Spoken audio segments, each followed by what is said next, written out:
Hi everyone, thank you for having me and thanks for joining. Today, I'm going to talk about how to maximize open source business value for your organization.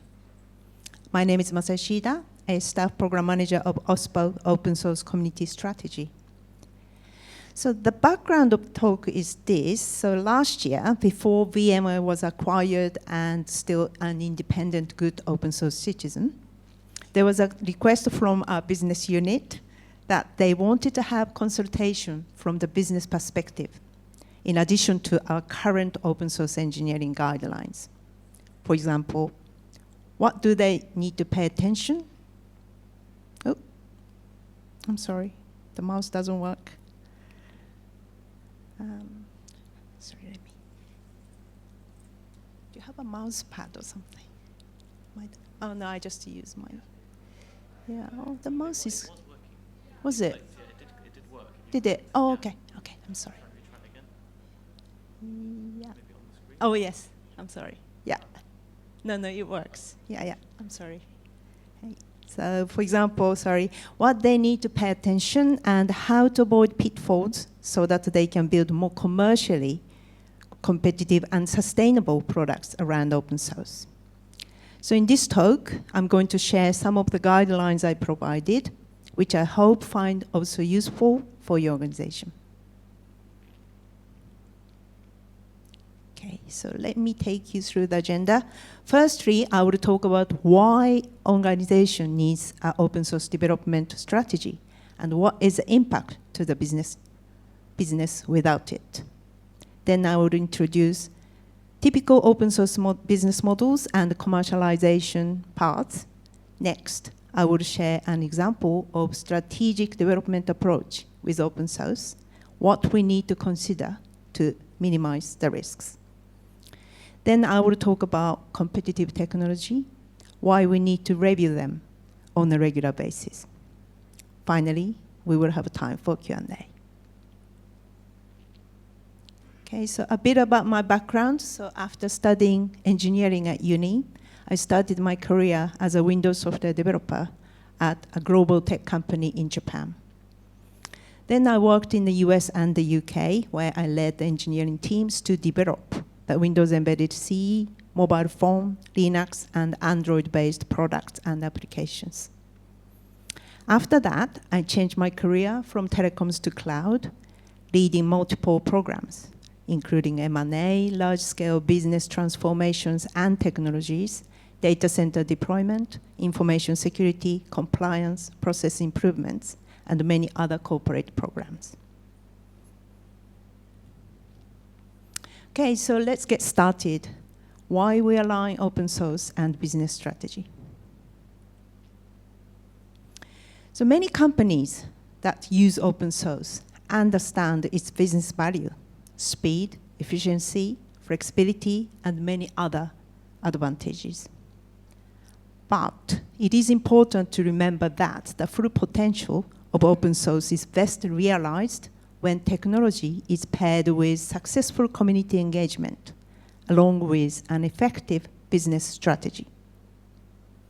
So as a first step, it is critical for enterprise leaders to build a strong strategy for their products with open source, identifying what and where they want to invest for the revenue growth. And in order to take advantage of these benefits, it is critical for the organization to make a strong, consistent commitment to community participation, in addition to the technology and business growth.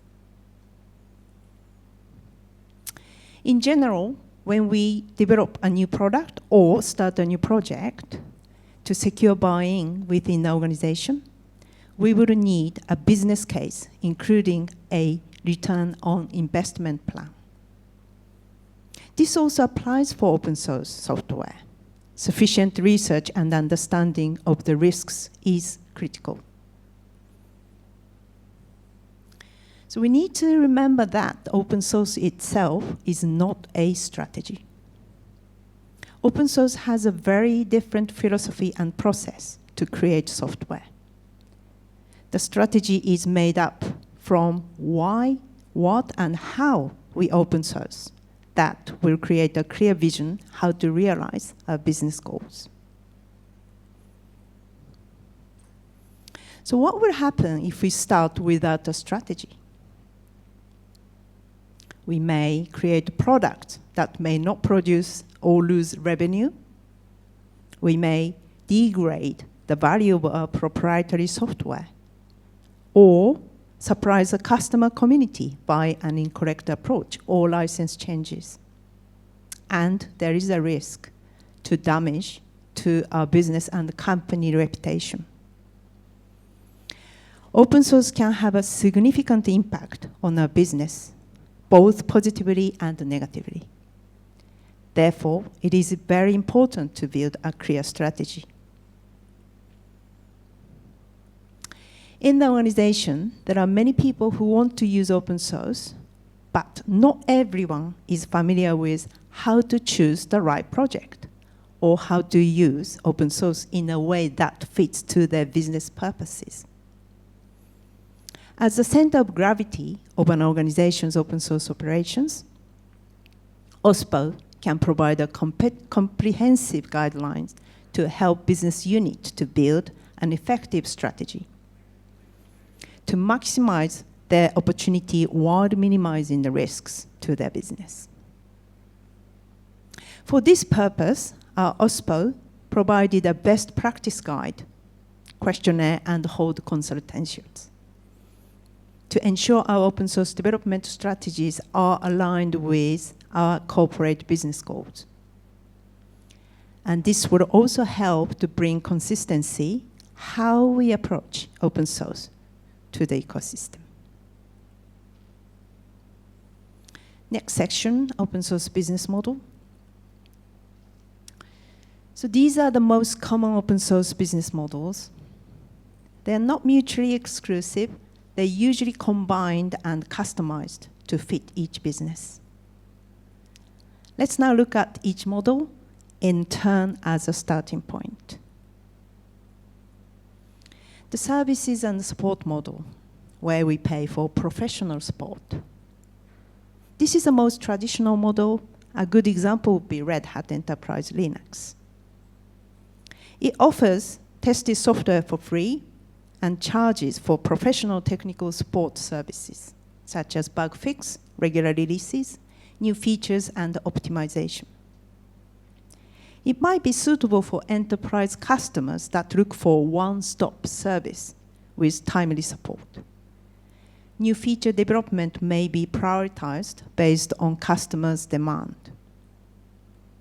Although this is a popular model with startups and more established companies, very few companies have successfully adopted it, as it is hard to scale and can be expensive with the cost of additional staff, and total cost can exceed the service revenue. The open core model, where we pay for proprietary and/or enhanced functionality. This is perhaps one of the most widely adopted models. Examples are Elastic, MongoDB, GitLab, and many others.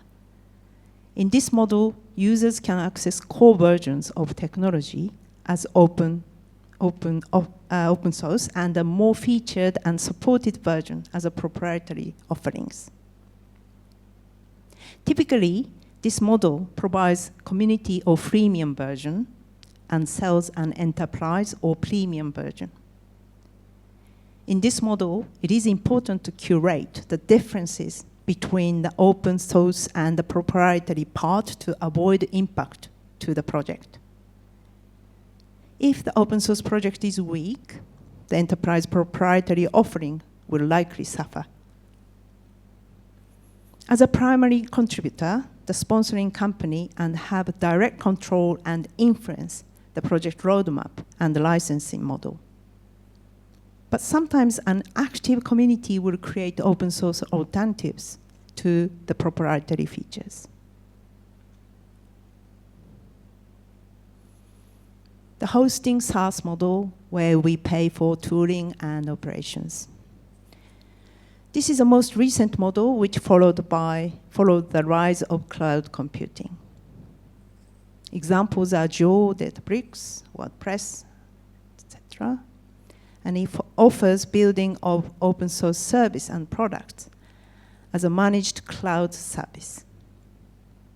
Large public cloud providers offer this model, and customers use the cloud provider's services. For this reason, sometimes open source companies change their product licensing to prohibit their software as a service without paying royalties to protect their commercial interest. The cloud providers can offer fully integrated services by guiding users towards their commercial offerings. If there is a lack of community consensus, it may lose the trust of the community. The marketplace as partnership. Google Android generates revenue by platforming the Google Play Store, Google Maps, and directing mobile web traffic through search engines. Mozilla Firefox earns its revenue from partnership with companies as built-in search options in the browser.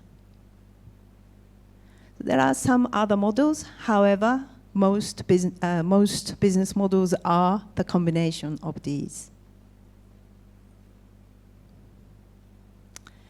To conclude, the best business model depends on the type of product, solution, market, and company strategy. The key is to customize and adopt a model that suits for you best, that satisfies both market and your business, thus ensuring ROI. It requires a lot of thought around how to balance the commercial and open offerings. If the open offering goes too far, there's no natural extension to the commercial offering. And if the open offering is not sufficient, the community won't be interested.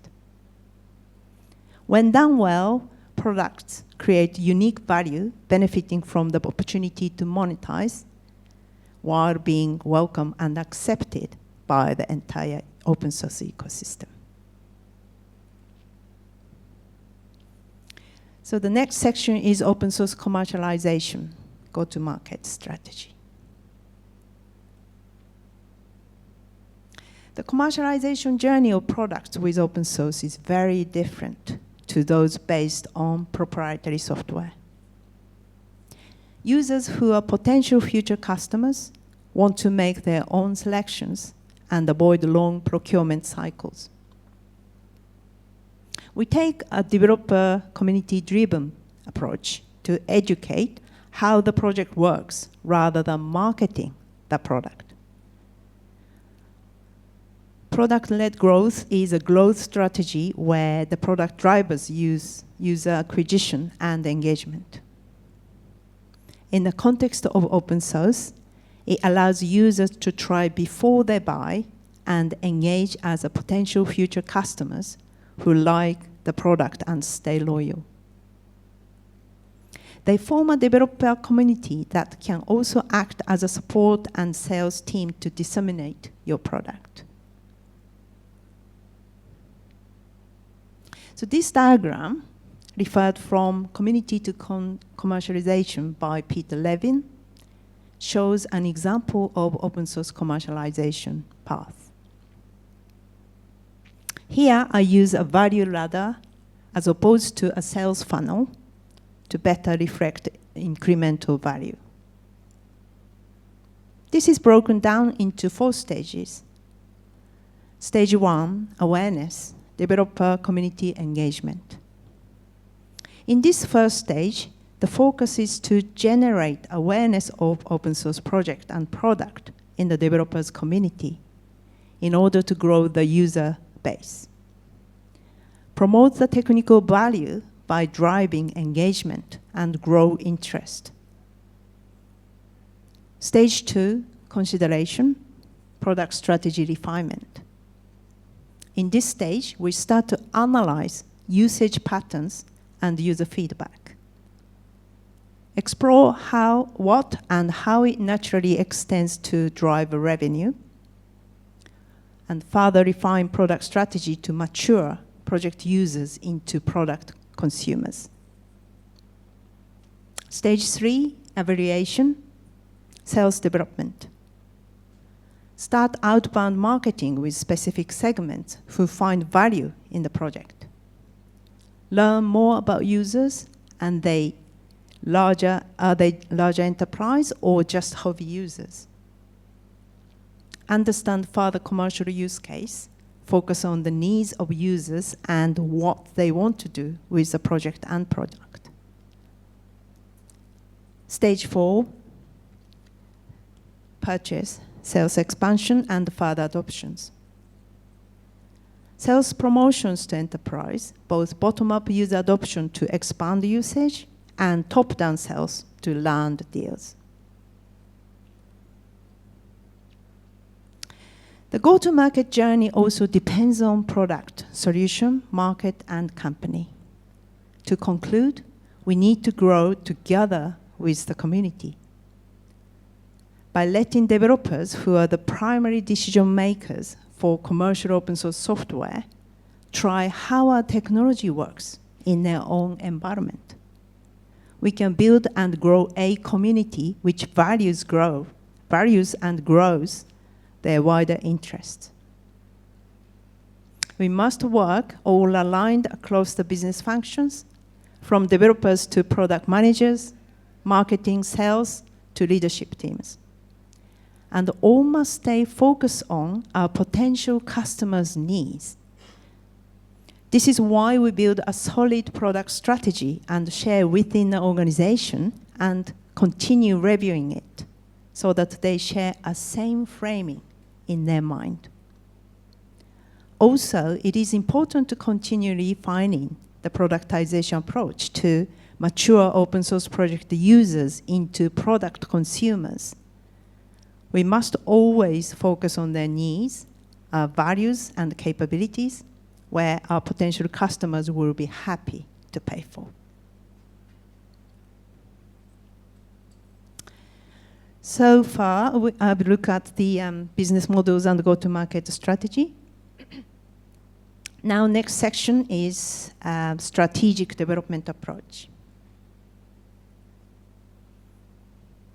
The purpose of developing open source tends to fall into one of these three patterns. Create new to realize our unique technology, new features, or create a new platform. Enhance existing to utilize existing features and enhance them.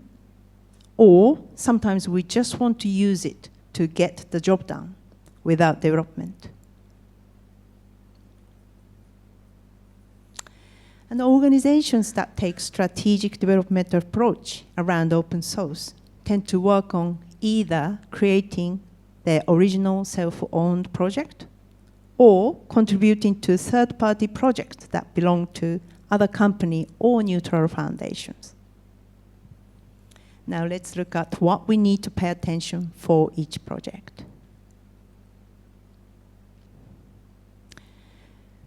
So when we create our original project and build a community, we can benefit from the power of community, many skilled people, diverse viewpoints, and increased resilience within the business.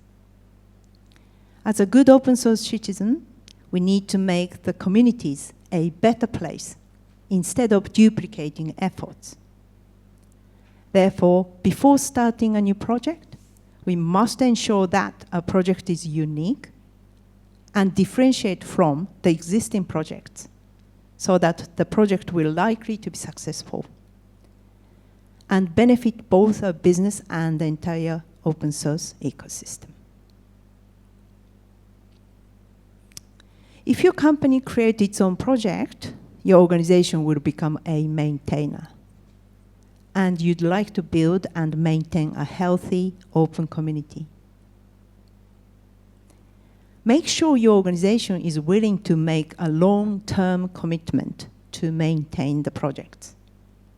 If they can't, the organization shouldn't create a new project.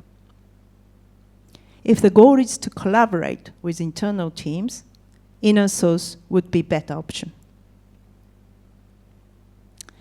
Transparency is also very important to build a successful project community.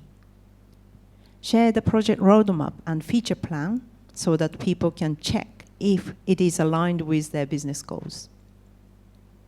If the community loses interest or misunderstands, the project may fail.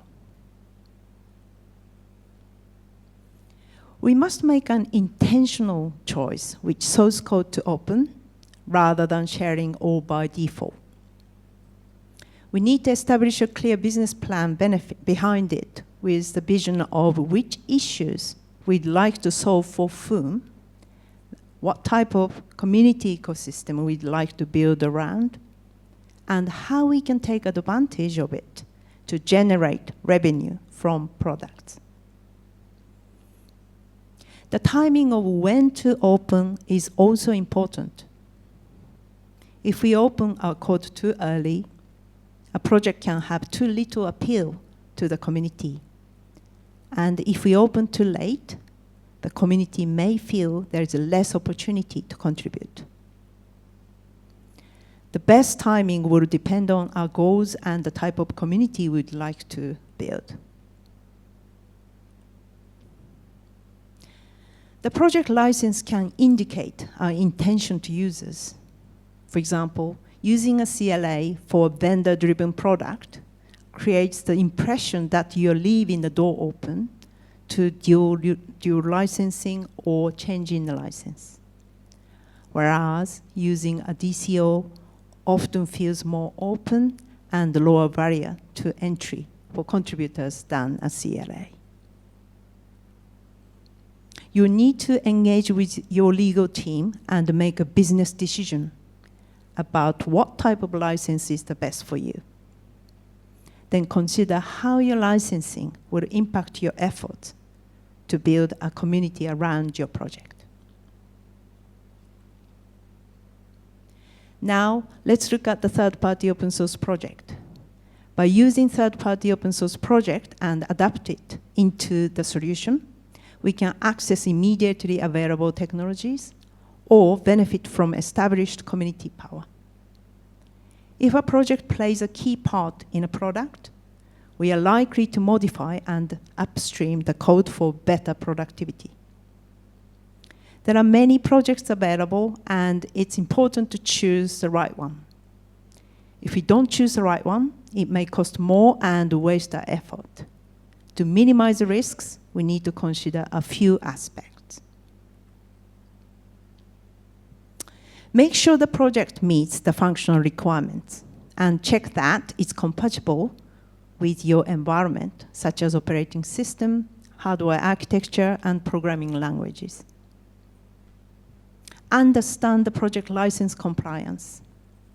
GPL and derived licenses will mostly enforce you to contribute customization to the original project before you can monetize, while other licenses are more flexible.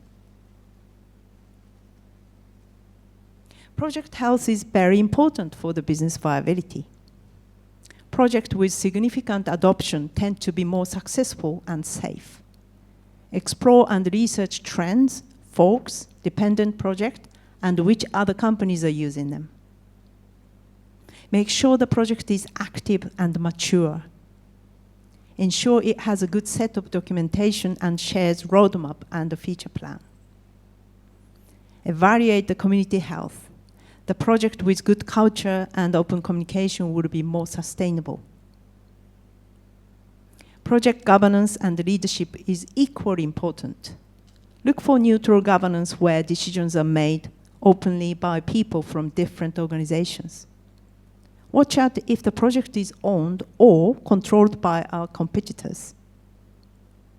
Make sure the security policy is documented with a solid process, allowing anyone to report quickly. Our customers rely on us to ship products that are secure, and this applies to all components within these products.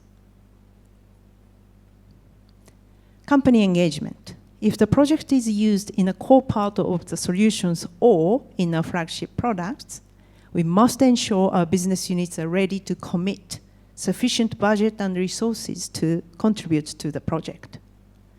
To avoid unexpected surprises that could impact our customers, we must engage with the project community so that we have a good visibility and influence on the future direction.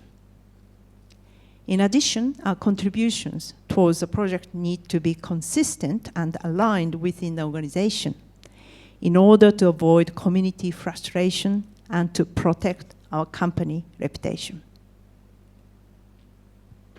Final section, competitive technology. Being aware of potentially competitive projects is critical at both the start and during the lifetime of our products. When we start a new product development, we should research existing open source projects that may directly compete. If any are found, both the technical quality and the community's potential should be reviewed. So we need to review competitive open source projects on a regular basis. If any competitive project is gaining momentum in usage, contribution, or vendor adoption, our product's position is at risk in the market. In this situation, you may need to re-review the strategy of your product and project. Final thoughts. Open source can become a powerful tool, but also introduces risk if we don't pay attention to the basics. There is no magic wand that guarantees revenue increase from open source.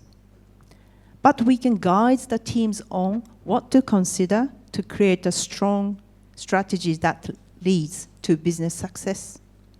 And OSPO can help you to OSPO can help you to do this as the center of open source operations in our organization. We must remember that engaging well with the community is critical to make open source successful, not only for your business, but also for growth of the entire open source ecosystem. Okay, so that's all for my talk, and thank you for listening. Any questions? Thank you.